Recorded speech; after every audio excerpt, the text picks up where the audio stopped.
I'm just here to show you the freaking facts, people. And what you decide to do with this information is completely up to you. Wow. I'm getting heated because so many people, this video will go unnoticed because it's probably going to be 25-minute long video. Nobody will watch this. 3,000 views max. Watch. Guarantee you. I guarantee you.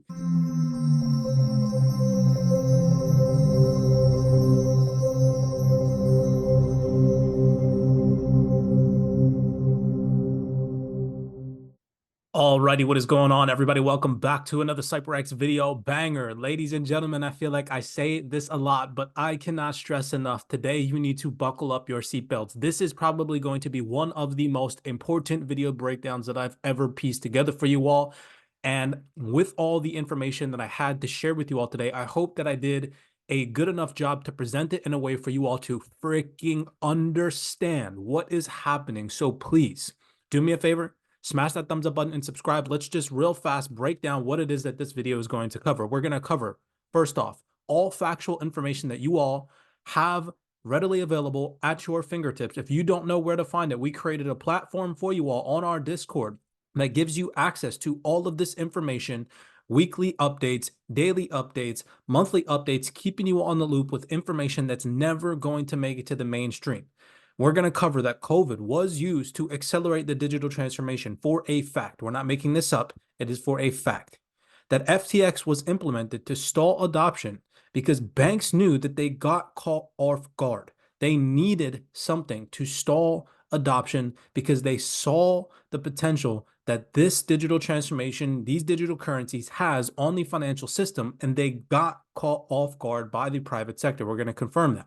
Then we're also going to confirm that there needs to be another major catalyst to continue the demand for digital payments. So let's get this video over 500 likes so that way it gets pushed out to more individuals like yourselves and more people see this information. It's really crazy what I'm about to show you all. So buckle up. This may be a long video breakdown, but wow. Okay. So this all started with this tweet that I put out to you all. What do you think will be the final event that pushes CBDCs, digital identity, and carbon footprint tracking on the masses? And I guess one last question, when can people like me, the people in the street, basically expect this technology to be embedded in our international financial, cross-currency transactions? I believe you'll see it play out over the next couple of years. And so what is certain that is over the coming years, finance is going to be digitized and be running on blockchain rails, not just for currencies, but also equities and bonds and debt and all kinds of financial instruments. Try to keep it realistic. And we had a whole slew of comments. So we're going to full circle back to this specific tweet at the end of this breakdown. First, so that way nobody here is sitting here saying, oh, this is a conspiracy theory, it's never going to happen, digital transformation, it's all jargon, it's all bullcrap, it's not taking place. You're wrong. You are 110% wrong. Stop being ignorant. Stop feeding into this whole quote-unquote conspiracy theory and do your research. This is a document directly from the White House labeled A Declaration for the Future of the Internet. Shout out to the CYPRX researchers for the vast majority of this information. They are putting in such an unprecedented amount of work in our private community to give the realest information behind the scenes that never gets to the mainstream to our private CYPRX members. So let's just go over to a subsection where it says right here, inclusive and affordable access to the internet. Promote affordable, inclusive, and reliable access to the internet for individuals and businesses where they need to support efforts to close digital divides around the world to ensure all people of the world are able to benefit from what? The digital transformation. Words at CSIS that know this better than I do. Yeah, but how do you think about that? No, I think the world is more vulnerable to attacks on technology. So if we're going to do this stuff, if we're going to have a digital transformation and financial inclusion for poor people, there's an assumption of some level of, let's call it cybersecurity of some kind, that's going to be needed to do all this stuff, right? Is that fair? This is the fourth industrial revolution. People wake up. They're not hiding this. It's just that CNBC, Fox News, ABC is never going to open up this White House document and read it to you. Do you understand? Right? Okay.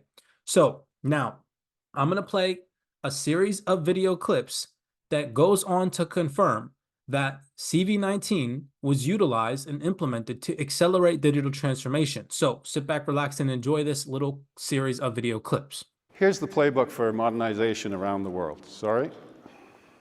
Pretty simple two-stage act. Central authorities decide that we're going to have a generational change and update our national infrastructure. And then all y'all get together and we start innovating like crazy, and Stacy just gave us where Visa's going with her innovation. You know, I'm not going to say it's a silver lining because the pandemic was horrific. Yes. But I would argue that the digital transformation was accelerated, right? I mean.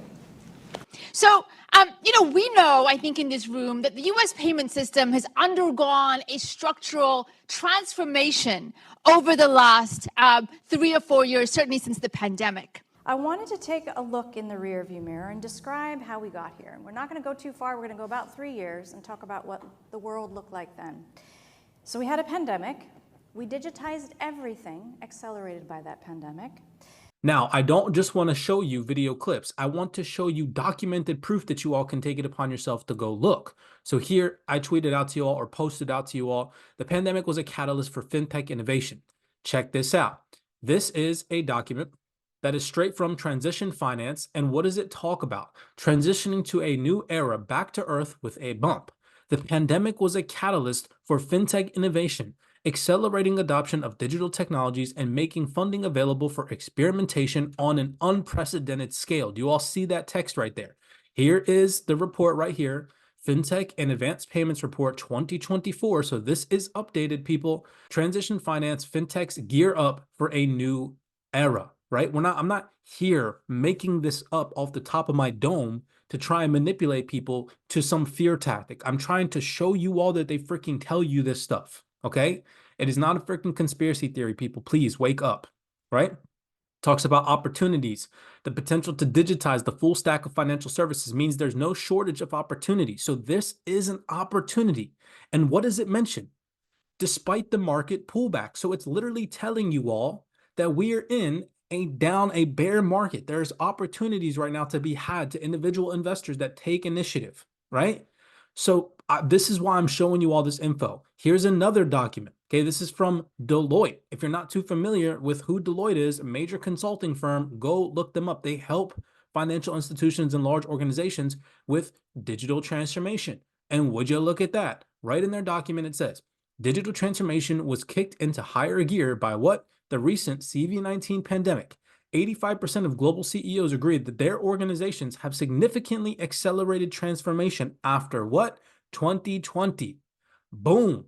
Okay? We're not like, I really hope you all understand that we are not one of the influencers or individuals online that are pumping out bullish hopium and all this bullcrap. We're sitting here trying to give you guys valid information that is just straight up going unnoticed. So now let's transition. Now that I've shown you that COVID was used to accelerate the digital transformation, we know full circle what this is about.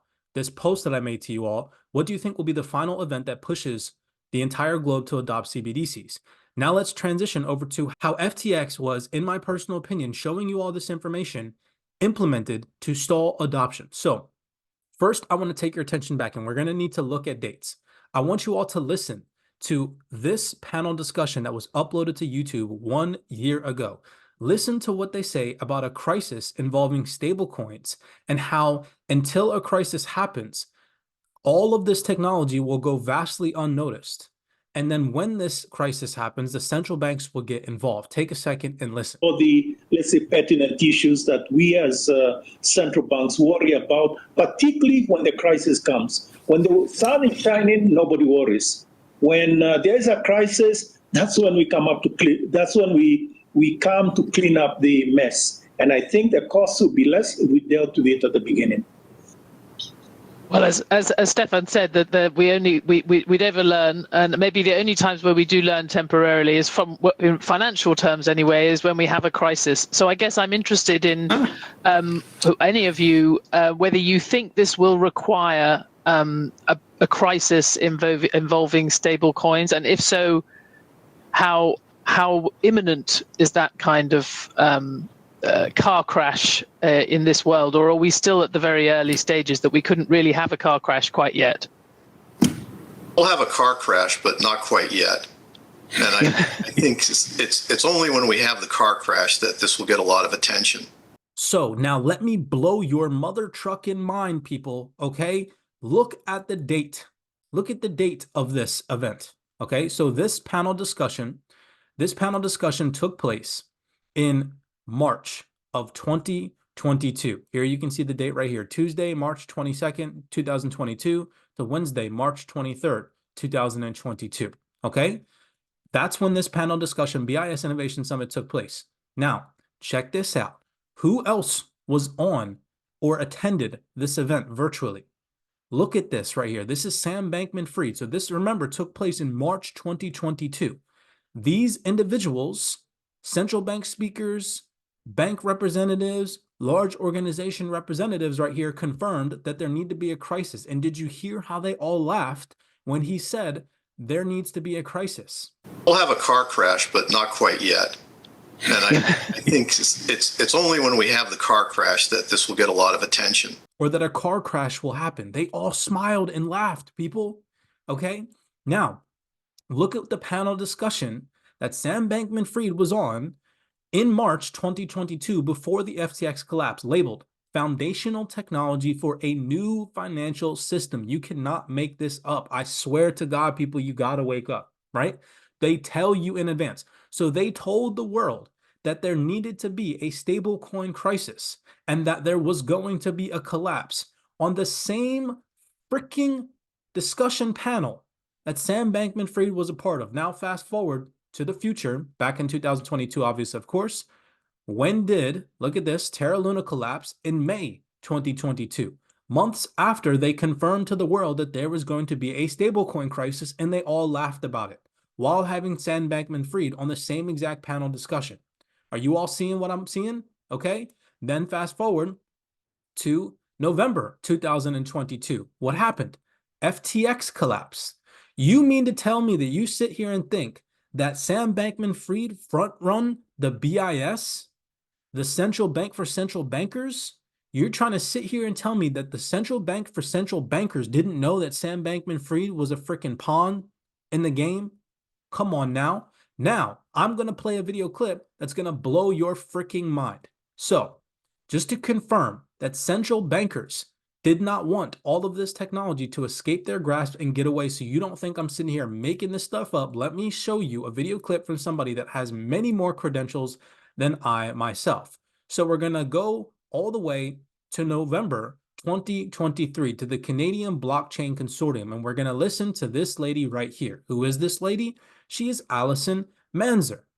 She is a partner at Castle, Brock, and Blackwell, but let me just show you her credentials. So, Allison has been a director for several financial institutions, a director for several, not one, several, including a Scheduled II bank, insurance companies, leasing finance companies, securitization trusts, and other financial service industries and corporations. She was also awarded the inaugural Lexport Zenith Award, no idea what the heck that is, honoring senior women lawyers who have made outstanding contributions to the practice and business of law.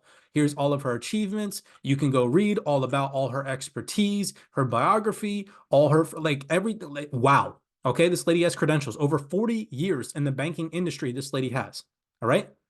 So just understand what she is about to say to you is extremely important. Take a second and listen. They are simply a different method of delivery. And the methods of delivery, I think, are coming closer together. The very fact that, sort of side by side with stable coins, or in fact a form of stable coin, you're getting into the central bank issue. And, which was a natural evolution that I saw coming probably 8 or 9 years ago, which is that the central banks will never let this all escape. 8 or 9 years ago, which is that the central banks will never let this all escape. And the central banks will, in quotes, get into the business. So what you're slowly seeing is paper sort of disappearing in terms of payment and payment systems and value transfers in the same way that it disappeared sort of long ago in other aspects of our society. So what?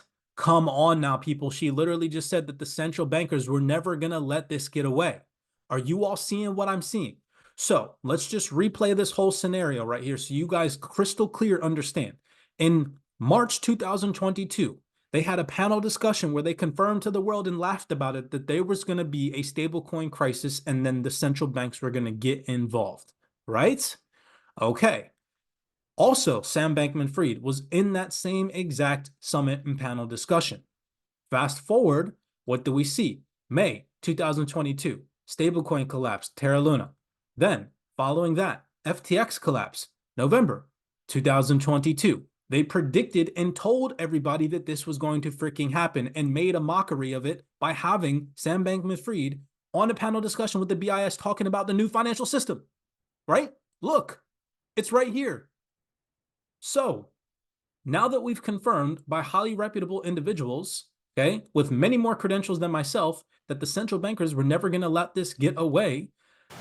Absolutely. So the key point is also you're making the FTX disaster and the other disasters we've seen have not led you and your colleagues to close down crypto projects and so on. Yeah. Absolutely not. Rethinking it and just focusing on the real necessary points, but not stopping it, not at all. Perfect. Sure. Well, if I may take what you just said on the FTX crash. Basically for us as a bank, it was just a perfect moment. Basically for us as a bank, it was just a perfect moment. Let's transition, okay? Check this out. Now we're going to migrate into the fact that there has to be a major catalyst in order to continue the demand for digital payments. I'm not sitting here to debate what that's going to be. I left that discussion open to the general public for you all to comment on the X space. I'm not here to present fear mongrel. I'm not here to tell you that there's going to be some cyber attack or you're going to lose your job to AI or that you're going to go hungry and starve or that your domestic fiat currency is going to diminish in value and you're probably not going to be successful financially because you didn't invest in crypto or gold or silver. I'm not here to debate any of that. I'm just here to show you the freaking facts, people. And what you decide to do with this information is completely up to you. Wow. I'm getting heated because so many people, this video will go unnoticed because it's probably going to be 25 minute long video. Nobody will watch this. 3,000 views max. Watch, guarantee you. And watch this video age. I promise you, before 2027, 2028 timeframe, this video breakdown particularly is going to come back and it's going to look like a freaking gem because nobody's paying attention to this stuff. Prepare now. Look at this, okay? This is straight from Trade Finance Global, a document again shared, updated in 2024 in our private CYPRX monthly membership section to keep all of our CYPRX community members updated with what's really happening. And look at what they say. We will see a relentless push forward by who? The governments and central banks towards introducing retail CBDCs in the payment mix. A relentless push. Come on now, people. So now I'm going to play a slew of video clips for you all where they go on to confirm that this digital transformation is going to enact a catalyst. Shout out to Mr. Aquaman on Twitter. Make sure that you go follow him. Also a part of the CYPRX private community, who goes on to share this video clip of these individuals in Hollywood mocking this entire crisis. Yet all the information that I've shown you all today is from highly reputable individuals, from banks, from large organizations, from systemically important freaking companies, literally telling you all this stuff. It is not a conspiracy theory, people, please. It's just time.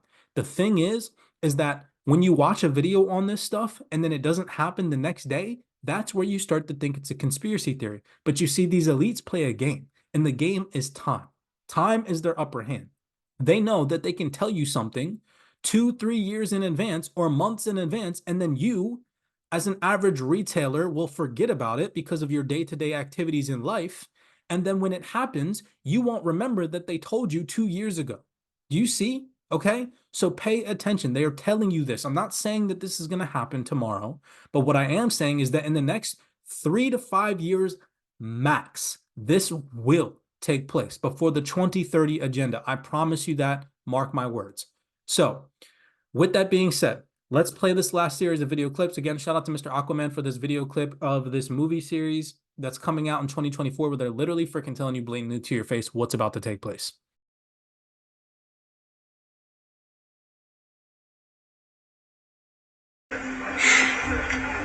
So, what are they going to do with this handle? The handle would be a financial atomic bomb. It'll create a digital glitch in the world's banking system. It may last only a few minutes, but that'll be enough for trust to evaporate in conventional markets.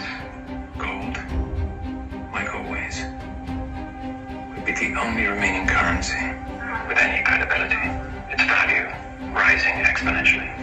Anarchy would follow, while the world reorganizes itself. Well, Nathan. Now, if this movie was to play out the way it just did in real life, what do you think would happen to silver, XRP, XLM, and other digital assets? Well, use your imagination.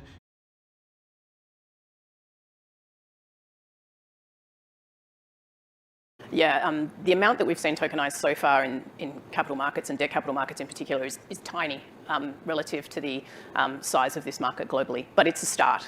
So we have thought that debt capital markets is prime for a new generation of technology for a long time now. I think we did our first pilots back in 2017 in this space. So I think that it's evident that debt capital markets can be made to be much more efficient if you've got the assets tokenized on one side and you've also got the seamless settlement mechanism, whatever form of digital currency that is, on the other side. You do need both in order to get maximum efficiencies and to get, for example, atomic settlement and full programmability, your asset and your payment mechanism on the same rails. The market that exists today in debt capital markets, well, it hasn't really changed much in maybe 25, 30 years. It does work. So in order to get to move to the new, you sort of need a burning platform or something that pushes you in that direction. To move to the new, you sort of need a burning platform or something that pushes you in that direction, because otherwise these entities can be relatively slow to move for a lot of valid reasons. Integrating into these. So I think over time, this is a network problem, as more banks are able to opt in and develop the infrastructure that's required, I think you will find people adopting it. But it's a bit of the chicken and the egg, and I think there isn't a sort of force function to initiate that system up front. So unfortunately, in America, left the great vision of a very radical idea with very minimal government intervention and very much a pure democracy to a very controlling state, where you saw that even more recently than ever with lockdowns. But in order for them to usher in a radical new idea, they need to create an environment to where the public is asking for it, right? And you have a very particular time in America happening right now where you have CPI or inflation increasing, still not under control. Interest rates are higher than ever. Bond markets are crashing. The highest stimulus injection into the economy ever outside of wartime and pandemic was just announced by the Biden administration, almost $1 trillion. We're inflating the monetary supply by over $1 trillion a year for the past 20-something years on average. So you have a very unsustainable system that's happening right now that they cannot kick the can down the road much longer. People are starting to lose faith in the ability for the US to pay back their debts. This is why the bond market is not doing so well. And people are going to look elsewhere to put their money. So how do you implement something like a CBDC, which gives much more control to the government over what you choose to do with your money? Things like if they need to stimulate the economy, they can make it so that your money expires if you don't use it after a certain period of time. Well, they need an event to happen where people are asking for it. So in my opinion, the way that the US CBDC gets introduced is eventually probably 2025, 2026, after you have the elections that come through and you have essentially what's looking like hyperinflation. Something has to break. We all know that something has to break. The Fed has said it many times in the past. And people like Ray Dalio and other people are calling for this. Lots of data to back this up. So this looks like a 1930s Great Depression type of event that happens. This will put everybody out of work, this will put everybody out of food, and people will be scared, right? People who have had safety and security, food and shelter will be scared for the first time in a long time.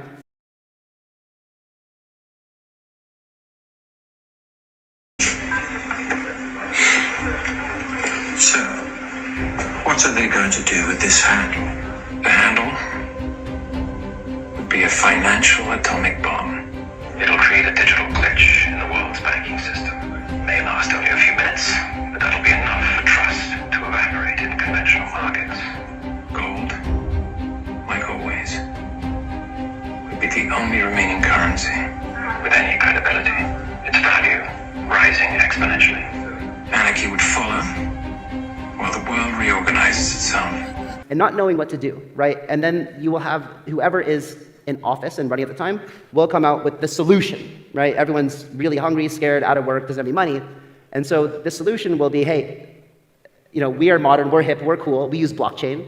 It's not real blockchain, it's a centralized blockchain, but we use blockchain. And we have a way better monetary system. The guys in the past, they tried their best, it was a failed system. Now we're putting everything on blockchain, it's gonna be transparent, you guys can trust us, blah, blah, blah. And we know that you're hurting right now, we're sorry the economy sucks. All you have to do is download this app, scan your face, connect all your accounts, and we will instantly send you, $1,200 of stimulus so that you can go buy food and groceries and, pay your mortgage, pay your rent. And this has to happen. I already know right now that that it will not be openly accepted with open arms, but as we know, when the US had all of their privacy stripped away from them after 9/11, they made this huge bill about the Patriot Act and how it was going to be the anti-terrorist bill, but what they really did was sign away all of our rights to privacy for them to wiretap our phones and look at all of our conversations. This would have never happened if you didn't have this big event happen prior that made everybody terrified of terrorists. And so these events happen in America. It's historically known. CIA leaks, this is not, I'm not wearing a conspiracy theory hat. I'm just being logical, in my opinion, anyway. So CBDC is something, and I hope that other governments and things like that do it in a way that is beneficial for the people. I don't think Americans will be. Right, overnight. If you get Visa, MasterCard, a couple banks, and a couple blockchains in the same room,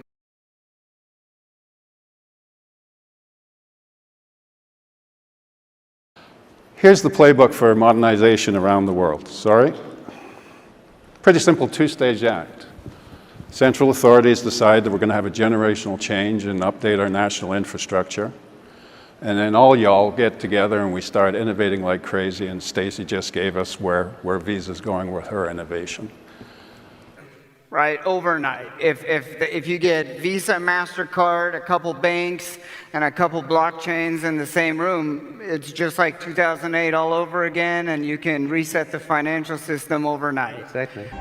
Well, the world reorganizes itself. You can reset the financial system overnight. Exactly. Right, so I agree with the catalyst. A catalyst is always necessary. So again, ponder on this question. What do you think will be the final event that pushes CBDCs? I cannot stress enough, trying an attempt to prepare yourselves now. I'm not going to sit here and say that digital currencies, gold and silver, are going to be the things that come out on top. But in my personal belief, I have a feeling that's what it's going to be. Utility-driven crypto assets that provide real-world value and will enhance the banking infrastructure that is outdated, that they clearly have been telling you all is outdated for years on end. Okay? So with that being said, take this information, utilize it to your advantage, and go look up and research opportunities in the market in the now. If you don't know where to find opportunities in the market in the now, you can conjure on some of the opportunities that we are looking at here at CYPRX by joining our private community. If you guys want access to any of this information, all of these articles, all of these documents, all of these PDFs, all of these videos, you guys can find all that information in our private CYPRX research chat. It is literally a vast storage of information that you can go back over 2 years of information in this private community that shows you the truth, shows you where the world is headed, shows you artificial intelligence, Web3, fourth industrial revolution, and different investment options surrounding these digital currencies and this digital transformation. I can just not stress enough. Please, people, wake up. Many blessings to you guys. If you enjoyed this video breakdown, smash that thumbs up button, subscribe to the platform. Hopefully this showed you an in-depth perspective on what's really happening behind the scenes. As always, be cognizant, be aware out there, and I will see you all in the next video breakdown.